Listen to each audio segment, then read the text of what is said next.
Okay, are you ready? Here we go.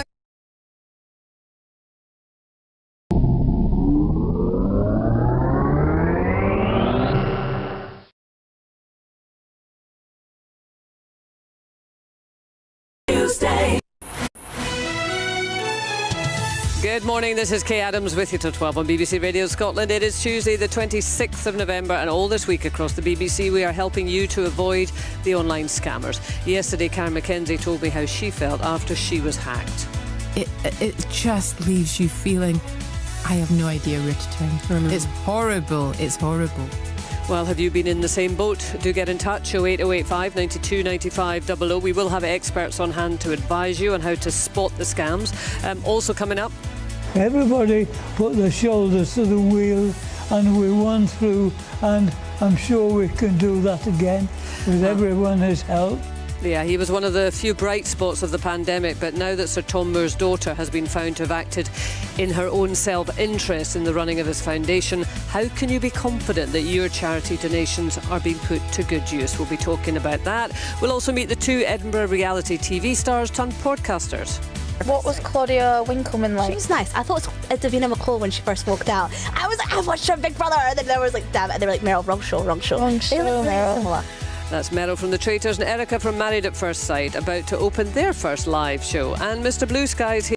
Another bright blue sky, another day, another young brother died. Brian Gilmore, our property expert, will be taking your calls and answering your questions on anything at all to do with bricks and mortar. Call or text 80295. Some bold claims are being made for mouth taping. Don't know who needs to hear this, but you have to be taping your partner's mouth shut when they're sleeping. What could the motivation for that be, I wonder? Dr. Chris Smith will be here to separate fact from fiction. First clue for Name the Place right after the phone-in.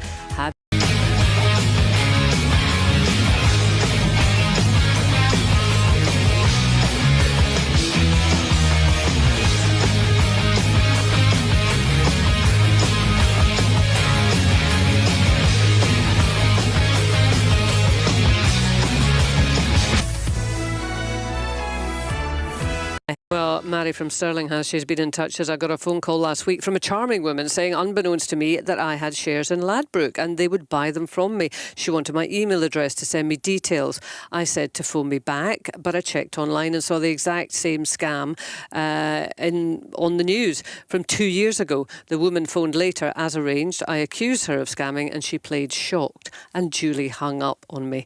Well, according to Trading Standards, close to 3/4 of people in the UK have been targeted by online scammers, with more than a third, that's around 19 million people, having lost money. Trading Standards also says that these crimes are severely underreported, with many people blaming themselves for being taken in. And I think that's how Karen McKenzie felt when we spoke yesterday on the show about her experience of being hacked. It started off with a takeover of her social media account, and then it went quickly bad to worse. The scammer had been in touch with PayPal. They had got in touch with PayPal and said, cancel the dispute. It was my husband who bought the phone, unbeknown to me. So can the payment go ahead? And also, when will my credit card be free to use? This is really inconvenient. This is the scammer getting This is a scammer was sort of inside. So they'd already taken out a credit card account under my name. Under your name? Yes, yeah. And was sort of impersonating you? Yeah. Well, 2 months on, Karen is still trying to unravel what turns out to be a very sophisticated hack. So on BBC Scam Safe Week, we want to help you avoid being in that situation. But the important thing is to share stories and increase awareness and not let the scammers fly under the radar. If you have been affected, it is a virtual guarantee that you are not alone. So get in touch this morning. Have you had a brush with the scammers?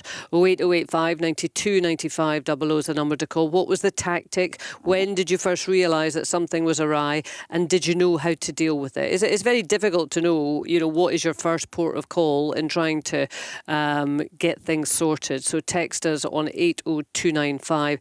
If you are one of the 19 million who has lost money, did you get it back? We do have experts on hand to advise. If you have any questions about suspicious activity and what to do, then do get in touch. So have you had a brush with the scammers? That's what we're talking about for the phone in this morning. 08085 92 95 00 is the number to call. You can also leave a voice note on there or a WhatsApp message. And of course, you can text on 80295. Have you had a brush with the scammers? Dennis in Aberdeen says, I get about 10 calls every week on my mobile and landline, which are predictable scams, warning me that there's been suspicious activity in my account, etc. They are easy to spot and disregard, but the email scams on my laptop are much more sophisticated with what happens with what appears to be bona fide official websites asking me for payments of small amounts to release deliveries or tax rebates due to me. Yes, they are everywhere, these scams. You really have to be very tuned in to avoid them. And it's incredible, actually, even in terms of putting together tomorrow's programme, today's programme, the number of experts that we have spoken to who are happy to say, well, yeah, I almost got scammed or did indeed get scammed. So please don't feel silly about it. This is a very sophisticated criminal activity and every single one of us is potentially vulnerable to it. The point of BBC's Scam Safe Week is to try and equip us as best as possible to be able to avoid them. So give us a call if you've had a brush with the scammers or you just want a bit of advice on how to avoid it. 08085 92 95 00 and you can text 80295.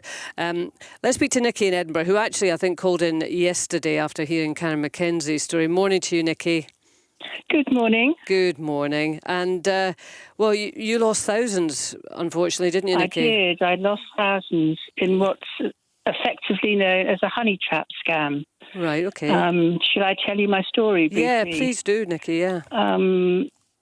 I was in a 25-year relationship and my partner left me during lockdown with our two kids. And I'd started to get, I don't know, pretty lonely and wanted some company. So I started just chatting to people on the internet, really. And this wasn't a dating site or anything. This was just Facebook. Mm-hmm. And I started talking to somebody who was called Ala Morgan. And she claimed, or she, I'm putting she in inverted commas because I have no idea if they're really she or not. I suspect probably not in the end. But anyway, she was living on an oil rig and working on an oil rig as an engineer. And then we were chatting away. And then she disappeared. And then miraculously, another person called Ala Morgan appeared on my Facebook feed. And so I dropped them a line and said, what on earth are you doing here? What's your oil rig are you on? Because I was very suspicious. But anyway, she managed to convince me that she was real and the other Ala Morgan was fake. And so we just started chatting.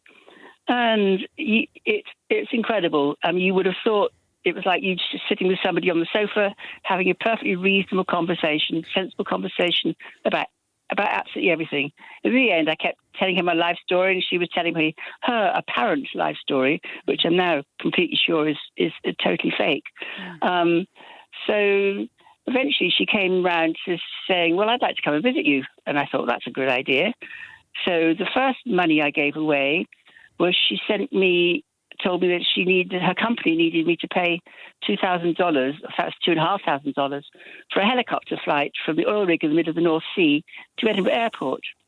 I thought that's a bit funny, but so I decided to pay it because I was very keen on her at this time. We seemed to go apparently very close to each other. And how long was this period of courtship online? I first met her in July, the end of July. This was after about a month. Right, okay. So towards the end of August, I suppose, this happened. And then so I paid them the money, and then suddenly I got a letter from the company who were called SBM Offshore, who said, give me $30,900 so to help us when Ala is on vacation with you. I thought, no, I'm not going to give them that money. And so she never came because I never paid them that money. Right. And then this conversation went on and on and on, and she never came. And then eventually got round to my daughter, who lives in Aberdeen, wanting to buy a house. And she said, I can buy your daughter a house. I'm rich. I've got $1.5 million in my bank account.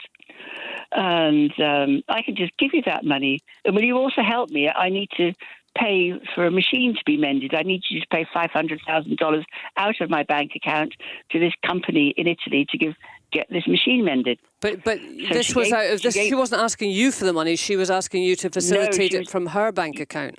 Exactly, yes. So she gave me the details for the bank account. And the bank account was called Terrafin Capital, and I sent the website to your researcher. And it turns out the bank account, I don't think is real at all. I don't think the police think it's completely fake. Anyway, she gave me access to her bank and her bank account, and I made a payment to my bank account of £65,000, which, believe it or not, can buy your house in Aberdeen. It's a 2-bedroom flat. And I also made this payment of $500, I think it was I can't remember exactly, $500,000 to this company in Italy. And then as soon as I'd done that, the bank account was frozen. And Your bank account? No, her bank account. Her bank account. So her bank sent me details of money they wanted me to pay, $11,800, to unlock her bank account. I mean, how were you feeling at this point, Nikki? I was feeling a bit suspicious, but she said, if you pay me, I'll pay you all this money back. Because the bank said, just unlock my bank account. And so I was in touch with this person. And they said, yeah, that's all right. You just pay them. And I'll pay all that money back. So you won't lose a penny. Right. So I was kind of believing her. I mean, she must have been very convincing. I mean, did you genuinely... She was incredibly convincing. Yeah. She sent me details from the offshore oil company on forms from the offshore oil company that looked absolutely real, and they were obviously fake. She sent me... I was a bit suspicious about her, so she sent me a copy of her passport. And I sent it to the police, and the police have told me since that it's really very poorly faked, because her name is typed over somebody else's name, which I couldn't see on my phone because it's very small. Did she ever send you a video, photographs? Yeah, she sent me videos. She sent me photographs. She's absolutely gorgeous with wonderful eyes. But who the hell is she? I have no idea. She sent me videos with my name in them, which I also sent to your researcher. So you can see exactly how effective they are. They'd obviously been CGI'd, telling, "Oh, Nikki, I'm not a scammer. I'm here. Look, you can see me." And so I started to pay them this money, and eventually I paid them all this money out of my bank account to unlock this bank account. And then, but the bank account was never unlocked. And so eventually I phoned my bank. In fact, the scammer asked me to phone my bank because one of the payments didn't go through directly from my bank. So I phoned my bank, and the bank said, aye, you be careful here. You're being scammed. Because I told them the whole story I just told you. They said, no, this is fake. That bank account is fake. Everything you've been told is fake. We'll put in an investigation. We'll try and get your money back. But how did that feel then? Because you'd gone to... bloody awful. It felt just like I'd been hit in the stomach because I had a lot of money in my bank account and I gave her a lot of money. And also you'd emotionally invested in what you thought... Absolutely. I'd invested massively in this person. And, we were going to spend our lives together and all that romantic nonsense. And it turned out it was all completely fake. And oh my God, it's just terrible, Kay. I can't tell you how awful it is.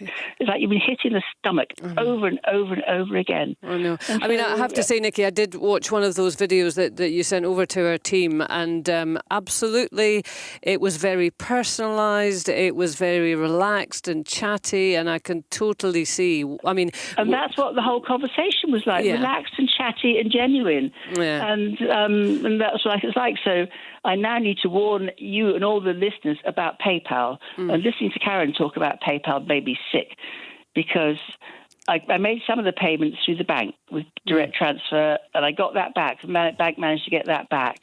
And I managed to get 2 payments through PayPal back. But all the others I've not been able to get back, and that's because I ticked this box called Friends and Family, and it's a scammer's charter. If you tick that box, PayPal say they can't get your money back. And if you use your PayPal with a direct debit card, the banks say they can do nothing about it either. Right. So it's a double whammy scam. So how much did you lose in the end, Nikki? I lost about, the total was about £17,000. I've got £7,000 back, so I've got £10,000 outstanding still. which PayPal know. I have told them so many times. I've had so many conversations with PayPal telling them that these people I'm sending this money to are scammers. Yet PayPal still sent the money to them. I mean, we did get in touch with PayPal in anticipation of speaking to you this morning, Nikki, and they say we're very sorry to hear about the caller situation and we would like to investigate further. Authorised push payment fraud, which includes romance scams. And I'm going to bring in Rebecca Craig, who's a specialist fraud lawyer at Tenet Law, in just a second, just to help us out with this. Authorised push payment fraud, which includes romance scams, is a threat that has grown across our industry. Our advice to consumers is to be wary if you receive unusual payment requests, particularly if it targets your emotions, and is to move large amounts of money even when the request appears to come from someone you know. Always question uninvited approaches in case it is a scam. Well, I mean, it's good, sensible advice, and it's really good to be wise after the event. And Nikki, we're so grateful for you for coming on and telling your story, because, you know, as I want to keep repeating, there can be a feeling when you're just dealing with, you know, the internet, if you like, that this is just you. You're the only person who has kind of fallen for this. But absolutely, we know that is not the case. The bank said there are thousands of people, they've come across the same, almost exactly the same scam with fake banks. Absolutely. And it's just so absolutely terrible. Yeah, and they are, in this case, playing on with your emotions as well, which makes it particularly insidious. Very clever. I can't understate how clever they are. Nikki, let me just bring in Rebecca. Rebecca Craig, specialist fraud lawyer at Tenet Law. Morning, Rebecca. Good morning. Good morning. Well, quite a tale that Nikki has to tell here. Can you help us with this PayPal statement and what is an authorised push payment? Absolutely. So I just firstly want to say that I'm just so sorry to hear that your story. Like, please don't underestimate how sophisticated these fraudsters are. This is organised crime. This is their day job. So, and it's just the impact that it has on people is quite clear that you can hear in the conversation that we just had. So I just want to impart that I feel so sorry for the situation that you find yourself in. Yeah, but you know, Nikki is still 11 grand out. What are the chances of getting it back? Absolutely. So an authorised push payment is when you are persuaded to make a payment to somebody. Effectively, they are pulling a payment from your bank account and you are transferring it for means that unfortunately aren't what you initially expected. In the UK, there are certain things that you can do in terms of getting your money back. And there's been recent regulations that have come in that do ensure that if you are a victim of an authorised push payment, that you will get your money back from your banks. But that is only in certain circumstances. PayPal is a little bit of a strange situation because it does sit outside of being a bank itself, but it does process payments. And you've done exactly the right thing by going to PayPal, and I'm really pleased to hear that they are looking at your case again. Right. Well, I mean, I have to say that's probably only after we went to PayPal for a comment. And Nikki, you weren't having a lot of luck with them, were you? No, I wasn't having any luck with them at all. They said, we're very, very sorry. We're very, very sorry. My heart's beating for you, but we can't do anything because you ticked friends and family. And they just washed their hands of it. Just a little bit more on that. We're just sort of searching this up as we go. So this is from PayPal. What is the difference between a friends and family payment and goods and services? So personal payments, choose sending to a friend or family member for the everyday exchange of money between you and your friends and family. You can use personal payments when you send money as a gift, split a lunch bill, pay your share of living expenses or something similar. PayPal does not cover personal payments under PayPal buyer protection. Rebecca, is that a concern? Absolutely. PayPal, they need to make sure that they protect their customers so that they do get the money back if they are in a situation that they find themselves in. Now, you're doing exactly the right thing by pursuing them further, but there are other courses that you can go to. So the PayPal aren't beyond the law, so you need to ensure that you can look at where they're registered and think about making a claim against them for the money back that you've lost. Right, okay. Right, thank you. Okay. I can actually do that.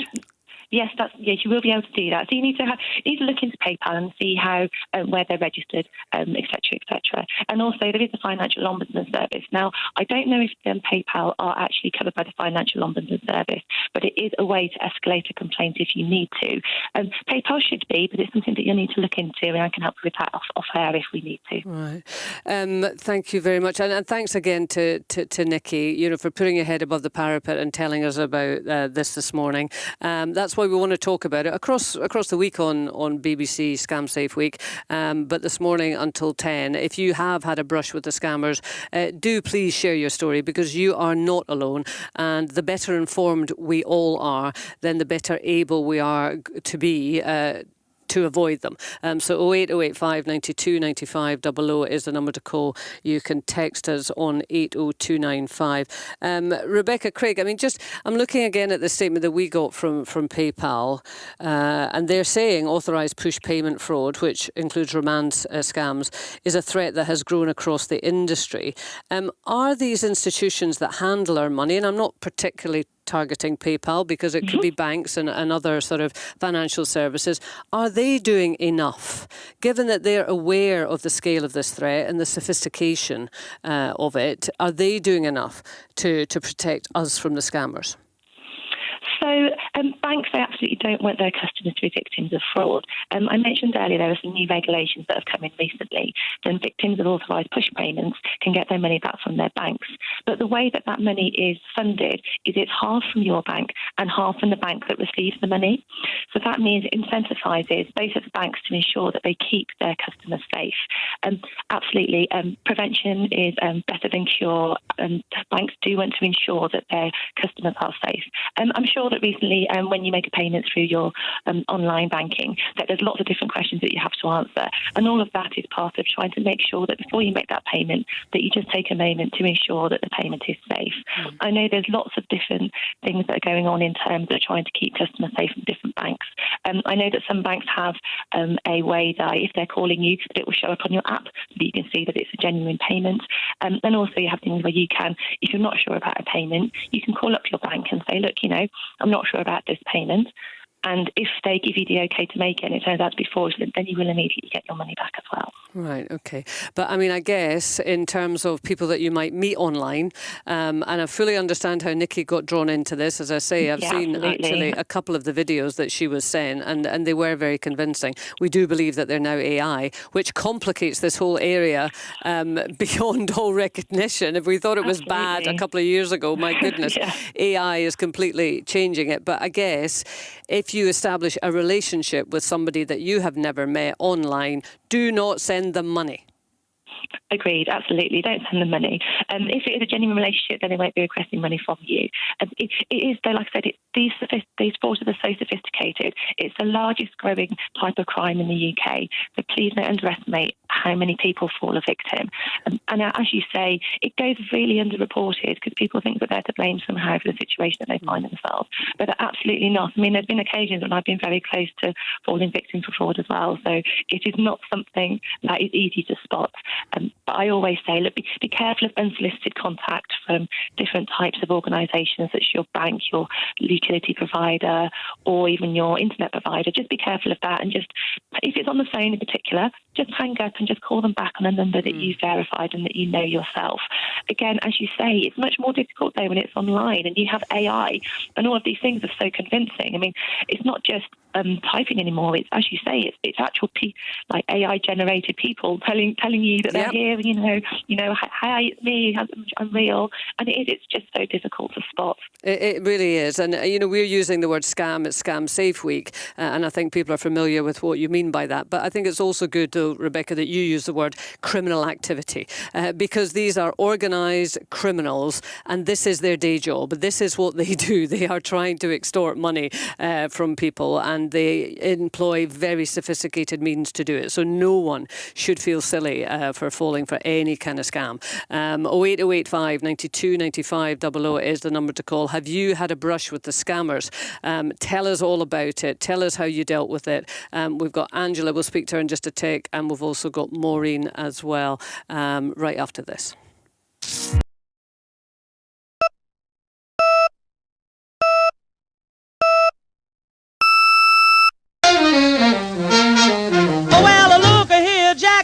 Down the track, he's got a rhythm in his feet, but nothing in his sack. The Chris Miles Show. He's got no presents for your treat or candy for your socks, but when he starts to boogie, the whole town rocks.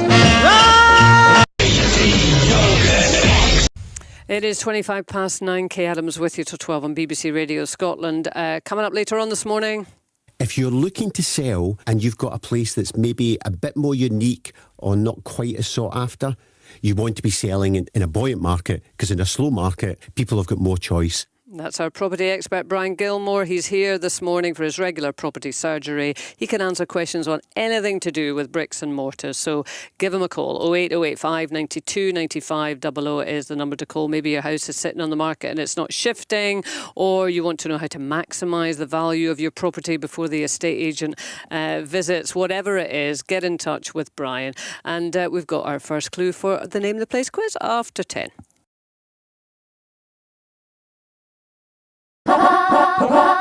Mornings on BBC Radio Scotland.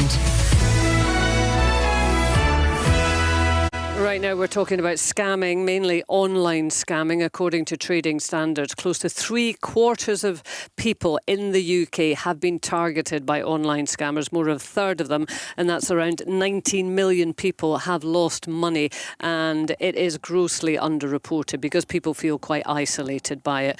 So we're trying to join the dots this morning, and we should all become aware that this could happen to any of us, and the more we know about it, the better informed we are, the greater chance we have of avoiding the scammers. So please do share your stories and your experiences this morning. 08085 92 95 00 is the number to call. You can text 80295. We heard from Nikki, who got caught up in what turned out to be, well, a honey trap scam. It's often called. She got into conversation with somebody online. It became very intense. Nikki had high hopes for it as a relationship. Ultimately, she ended up parting with £17,000. Only a part of that has she received back. So it can cost you dear. We've got Angela on the line. Good morning, Angela. Morning, Kay. Hi, how are you? I'm well. So what happened with you, Angela? Well, my bank account was hacked in July of this year via, I got a text supposedly from EE saying, thank you for your query about changing your account. So I phoned EE up and said, I don't want to change my account, everything's fine, blah, blah, blah. So then after that, I'd noticed my money just seemed to be disappearing without me spending it. So I had to look at my bank account, and the scammers, for want of a better word, had taken out £3,000 loans in my name and various other transactions, and then they completely cleared my account. So it was about £18,000. Oh my God, Angela! Altogether, they had put in and then taken out again. So I, been up and down to my bank umpteen times, and they've said I need to get in touch with I don't know if they're actual banks, Kay, or just lenders. But I've been in touch with them to say, look, these were not my loans. You're taking money out of my account, and I would like it back. But it's still ongoing, so I don't know who else to get in touch with apart from these, as I say, these lenders who have got the £3,000 loans, and they're taking it something probably roughly about £300 a month that's coming out of my account that I don't spend, and it means. So this is ongoing, Angela? Yes. What's your bank saying? They have kind of said, well, it's up to you to get in touch with these lenders now. That it's not. We didn't take the money out, but they're authorising it, as it were, sort of thing. And as I said, I really don't know. Apart from listening to your Martin and saying, right, I'm going to get in touch with the financial ombudsman. This must be. You must be. Anxiety-inducing to say the least, Angela. Well, it's awful because, Kay, I'm missing some direct debit payments because I don't have the money to cover them, and I seem to be in my overdraft every month as well. Because, as I say, this money's disappearing, and I don't know. This is when you want to go back to the good old days of a bank manager, don't you? To be able to walk into the branch, make an appointment, sit down and say, look, I've got a right pickle here, can you help me? Yes, give me a passbook. Oh, dear. Rebecca, can you help with this one? Again, so just these fraudsters are just so sophisticated. So there's obviously been an element of social engineering where they've been able to get hold of the details. And unfortunately, they've been able to pose as you and take out these loans in your name. And firstly, like I said, I'm sure you've already done it, but I mean, just make sure that you go, it's brought it to Action Fraud, so they're aware that this has been taken place. Have you already been to the police and reported it? No. Okay. Yeah, so make sure you report to the police so you know. And it's really good. I hear you've already contacted your bank, which is brilliant. And from that point onwards, if you contact the lenders, you need to make an official complaint to the lenders regarding the way that the loan has been taken out. And if that they don't capitulate and ensure that this is cancelled, then you can escalate that to the Financial Ombudsman Authority. And again, that is not the end of the road if you don't manage to get there, because there is further recourse you can make in terms of actual legal claims that you can make in terms of trying to get your money back. Right. So let's just go through this. So Angela should go to the police, yeah? Yeah, absolutely. Report to the police, just so they're aware of what's happened. Okay, so number one, go to the police. We're not telling you what to do, Angela. It's entirely up to you. Yeah, absolutely. But some advice from Rebecca, who is a fraud lawyer. So go to the police. Number two, an official complaint letter to the lender. So Rebecca, is that basically that you would just write and say, I did not take out these loans. I am lodging a formal complaint about your conduct, and if you don't resolve it, I will be referring to the Financial Ombudsman, something like that? Yes, absolutely, yes. So just make sure you have all the evidence there, so you can evidence exactly what's happened, and show them that the situation that you find yourself in. Do you email that, or do you write a good old-fashioned letter? Oh, that is a good question. Probably both. I like to cover all bases. Unfortunately, because I don't know the lender, it's hard to say what the best way to contact them is. But yeah, I would suggest that sending it by both, and certainly send the letter by recorded delivery so you know it's got to its destination. Right. And are you able to sort of put a time limit on that? Say, if you don't resolve this by X date, I will be going to Financial Ombudsman. Yeah, so you can put a time limit on it. So we're usually between 21 days for them to have a look at it and get back to you and say they're investigating and what the next steps are going to be. So within the letter, I'd say that I will escalate this to the Financial Ombudsman should I not receive a response within 21 days. Right, okay. How does that sound, Angela? Oh, honestly, that sounds marvellous, Kay. As I say, I'm where else do I go, sort of thing. So that's really helpful now. I can get the ball. Pleased. Mm-hmm. Yeah, and I think I'm just thinking what we should do. This is Scam Safe Week across the BBC, but we shouldn't just abandon it. So, would you get back to us, Angela? Let's say in a month. Do those things.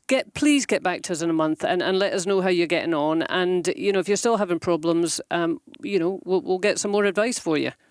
Brilliant. Thank you so much. Can I just do one more thing that might help you? There's a thing called CIFAS Protective Registration. So that means CIFAS are a company that lots of credit agencies use to get your credit report. So there's a thing called Protective Registration. I think it's about £30 for 2 years, but it just means that if anyone applies for any kind of credit in your name, they're just extra careful when they look at it before they approve it. So just have a look at that, because that might help you, because obviously you've been a victim of identity theft. So that might help you try to keep yourself safe moving forward. Yeah. What's the name of that again, Rebecca? CIFAS, so CIFAS. So if you just Google that, CIFAS Protective Registration. Okay, all right, CIFAS Protective Thank you so much. Good luck, Angela. Please keep in touch. I really hope you get it sorted. It's because obviously we're talking about the loss of money and the loss of time and trying to sort these things out, which is your immediate concern. But I mean, it takes such a toll on you emotionally to be targeted in this way. So we're very aware of that. 08085 92 95 00 is the number to call. Have you had a brush with the scammers? And you're doing a good job by coming on the radio this morning and telling us about it, because we need to raise awareness of this. Mandy's in West Calder. Morning, Mandy. Oh, good morning. I really didn't expect to get through with this, because it is nothing like what your other callers have had. It's a tiny amount of money and they didn't get me. But what I wanted, it was one of these, you get an email from somebody asking you to buy an Amazon card or whatever, £100, and it was for them to give to a friend who had cancer. But the point I want to make is, obviously, they just hacked this woman's email account, sent the same thing to every email in there. if they hit the right words, if they just happened, because I was convinced I was communicating, a bit like Nikki was convinced she was communicating, your first caller. And it wasn't. The thing that's so funny, I was standing with my coat on. And my husband said, where are you off to? And I'm like, oh, and I told him the story, and he just looked at me, and he's like, are you sure that's not a scam? No, because, and there was all these things that made me believe. And the point I want to make, once I looked back, even the fact that I'd read these emails on my mobile phone, if I'd read them on my desktop, I would have seen that the email addresses weren't right. That is a great point, actually, Mandy, because we're all in a rush these days, aren't we? And we squint at the phone. Sometimes our eyesight isn't as good as it used to be. and you just don't take the time. As you're sitting in front of a computer at a desk, it's just a whole different ballgame. Absolutely, and so that I hadn't even realised that was a point, but obviously it is. But what I was going to say is, even if you it's just, I know not everyone's got somebody in the house, but it was me. I didn't even think to mention to my husband what was going on. It was me standing there with my coat on, purse in hand. I'm just going out, and as soon as I related it to him, he was like, wait a minute. And then when I looked back, because if you believe you're communicating with the real person, you don't question anything that maybe doesn't quite. I mean, this will make you laugh, but one of the emails, because I'd asked where to send the card, one of the emails said, "Don't phone my house because I'm not there, and I've got laryngitis." Like, there was all these, and of course I'm reading these emails, and my husband's he's got a good sarcastic face at the best of times. But I really did feel I'm one of these people. I always thought I'd never get caught by a scam, and this is the reason I wanted to phone in. It just doesn't matter how much you believe it. Just always, or phone the person. And the AI, don't start me on AI. I mean, I don't know how you get around that, but you just need to be so suspicious. Like your expert has said, anything that you're like, bit unexpected. So, Mandy, just to get the details of what happened to you, because we want to make sure that if anyone else is in the same situation, they've heard you on the radio. So you got an email you thought it was one of your pals, yeah? Yes, it was an older lady, but lots of other people had got this email, and they'd all gone spam. I hadn't, or fake, but it was a small amount of money. But if everyone had done that, these folk would have all these, because they just ask you to scrape the little silver panel off the card and email the number. That in itself is a giveaway. It was like, no, if your friend with cancer is going to get an Amazon card, then I'll post the Amazon card, But once I questioned, and again, when I didn't react quickly, and there was once I'd realised what was going on, there was one email that came in, supposedly from this friend of mine, that said, I'm waiting. And it was like, this woman would never have, it started to fall apart. And of course, I just wanted to reply and tell them exactly what I thought of them. And my husband, being the voice of reason, said, no, you just leave it. Leave it. Just turn the computer off. Leave it, Mandy. Leave it. Exactly. Walk away from the computer. Mandy, we've got Jude McCorry with us, who's the CEO of Cyber Scotland. Morning, Jude. I'm the CEO of the Cyber and Fraud Centre in Scotland. Oh, right. Sorry, Cyber and Fraud. It's fallen off the end of my page there. Apologies. Okay. So, I mean, I imagine the particular scam email that Mandy got was asking her to donate a card to a friend with cancer. But getting into the email of someone who you recognise, that's quite a scary thing, isn't it? How do they do that? Is that a common ploy?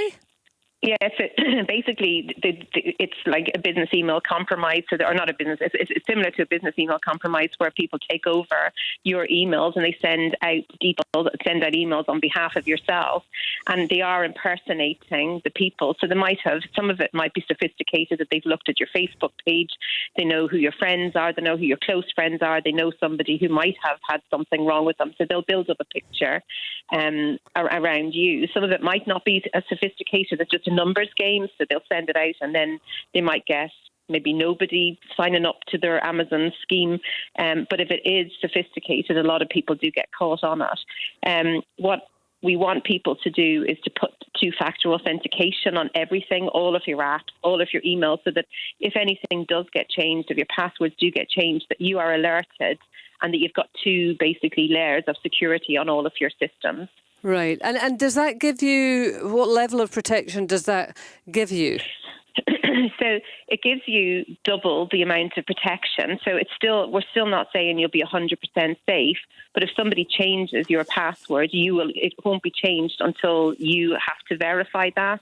So you will get, it's the same like if your banking app, if somebody logs in, you've got two-factor authentication on your Twitter or LinkedIn and stuff, you will always get notified if you try and change your password, just so that it is definitely you that's trying to do that. Okay. How concerned are you about AI? I think so. I am very concerned about it because things like these kind of scams, they were only as good as the amount of people that could give time to doing it. Whereas now they can basically generate the emails to send out. They can do it. It's a hockey stick kind of scenario. It's like basically just hit a ball and see where it lands. And they can do that with the amount, with AI, and they don't need to have people behind it. Right, okay, so they can kind of do it on industrial scale. Level, yeah. We've got Maureen on the line. Good morning, Maureen. Hi. Hi. Sorry. Thanks for phoning in, Maureen. What happened with you? It was on Facebook. There was adverts for stuff, and they tried to contact Facebook to check up on it, but they never done anything. And then when I checked with my credit card, they said, no, this is a scam. So what was it, Maureen? Oh, it was based on beauty now, facial stuff and things like that, and tab and now team. And it was all at summertime and things like that. And then at this time, actually showing things to buy on Facebook. So like you bought a beauty product on Facebook, and what, you paid the money and it just never arrived? It came, yes, but when I checked up, is this actually a thing that's worth it? Is there any this really good? And when the credit card checked for me, they went, that's actually somebody calling you. They're actually a con. They're trying to advertise. It's nothing to do with the thing. They're not a business thing. They're actually people from elsewhere trying to mingle in and advertise things on Facebook. Right. And make it out to be, this is our company and this is right, this is a great team. And they're actually calling people into buying things that are not the actual detail, because they're actually putting in also famous people on the advert. Judah, are you familiar with this kind of activity? Yeah, so basically, it has a lot to do with what Meta allow on their platforms as well. We always say to people, to look at reviews. So if you see something that's got this really great cream that's going to stop your wrinkles and it's equivalent to Botox and all that kind of stuff, if it sounds too good to be true, then it probably is. Sorry, I'm just in a really busy area. I thought I was in a really quiet area. People seem to be getting lost. It's funny how that happens, isn't it? Sorry, I was the only person up here, and now there's about 10 people having a conversation.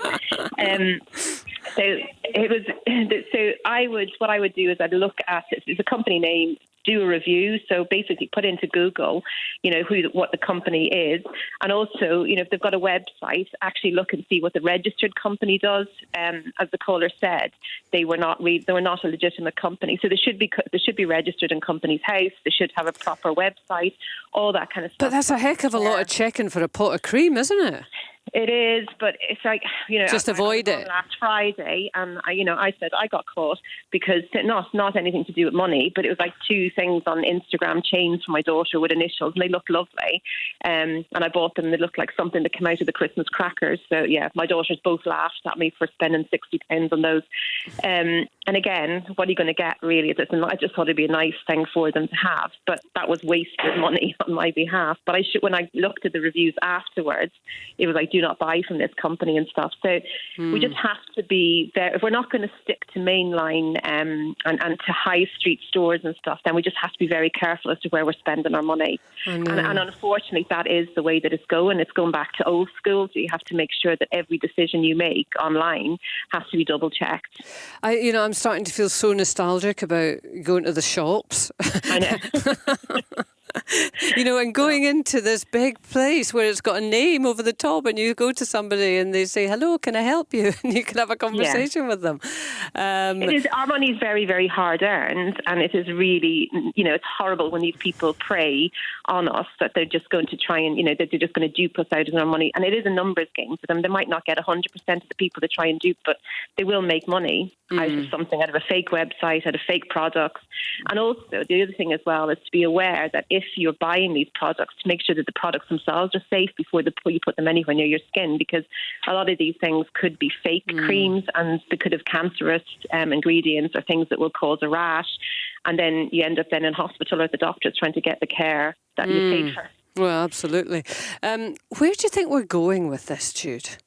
Because the scammers are getting ever more sophisticated. They now have AI at their disposal. And, we're doing our best here to sort of try and make people aware that this activity is there and, giving good advice. And before the end of the show, make sure that I give you at least a couple of minutes to give your best advice. But it feels slightly King Canute-ish. Yeah, and you know what? We have really good days when you turn around and you go and you've helped somebody, and you've helped somebody either with a cyber attack, or you've helped somebody get their money back, or you've stopped some sort of fraud happening. But then we've got really bad days when you see the devastation and the hurt this causes. My main frustration is that we're not putting enough money into innovation anywhere. In the UK, have got, down south, there's a lot of money in for helping victims and stuff. They've got different organisations set up and stuff. Up here in Scotland, we don't. And it is an unhidden crime. It's an hidden crime because people think that, they feel silly after doing something. I felt silly after buying those chains, but, I didn't get mugs out of thousands and thousands of pounds. But there are lots of victims that don't talk about it, and well done to the people on your show today that have talked about it, because it's bringing it to the forefront to show how much of a problem this is. Every year there's about 18,000 calls go into Police Scotland for reports on fraud. The figure is way bigger than that, because there's lots of people that don't even report it. So we need more money in innovation. We need to be 10 steps ahead of the criminals, and we're not. It just seems to be firefighting at the moment, and firefighting under the radar because people don't want to talk about it. Yeah, absolutely. That is exactly how it feels. And just to concur with you there, Jude, for everyone who is getting in touch this morning, genuinely thank you, because you're doing everyone else a great service. You really are. Looking at the text, I had a brush with a scammer this morning. Who's this from? Janice. At 8 o'clock in the morning, this morning, my hardly ever used landline rang. It was an automated female voice telling me that they were from my bank, informing me there was 2 unusual transactions on my account. They advised me to press 1 to allow the transactions or choose another number to speak to an advisor, which is what banks do. I hung up and immediately checked my banking app. It was all nonsense. I'm normally highly suspicious of these kinds of phone calls, but 2 things stood out. At no point were my name or my bank name mentioned. I'm very glad that I use a banking app and I can quickly check, but I feel for people who don't feel comfortable using technology. Awful to have to mistrust everyone, but it is definitely the best policy. Jude, obviously Janice is very much on the ball even at 8 o'clock in the morning, noticing that neither her name or her bank name was mentioned. But from my bank, particularly if you're abroad and you've made a transaction, I have got that exact same message, an unusual transaction, press 1 to allow it and press 2 for an advisor. So it's a common, technique that legitimate banks use. Yeah, and also sometimes the scammers will have your account details and your bank account. So every time there's some sort of data breach, so we've had BA, we've had Boots, we've had, lots of organisations, we've even had the Electoral, they wouldn't have our bank details. But any organisation that you have given your bank details to and they've been attacked, they've had a cyber attack, your details are out there probably on the dark web. So these gangs buy those details, and then they will pretend that it will be even more sophisticated, that they will turn up and they will call. They'll even have a fake number that mimics the number on the back of your card, your bank card. And I'm sorry for frightening people even more, but this is how sophisticated these things are. So you'll get a call, you'll be told, from your bank, And here, you can check that this is a number. You check the back of your card. This is the bank. This is the telephone number the bank would call you from. They've got your details. They might even know some sort of direct debit because it might be on your. They might know a family name. They might know your password. They might know something else that will give you this sense of security that you're actually onto your bank. The one thing that they will do, that if you've gone that far with them, and then the next thing, a part of urgency starts happening. So they start telling you things like your bank account is under threat. What we need you to do now is move your cash, move your money from one bank account to the next, and everything is very urgent. It's like you have to do this now in the next 5 minutes. You might get another call on your landline. It's the same gang then calling you because they could be going after high net worth individuals.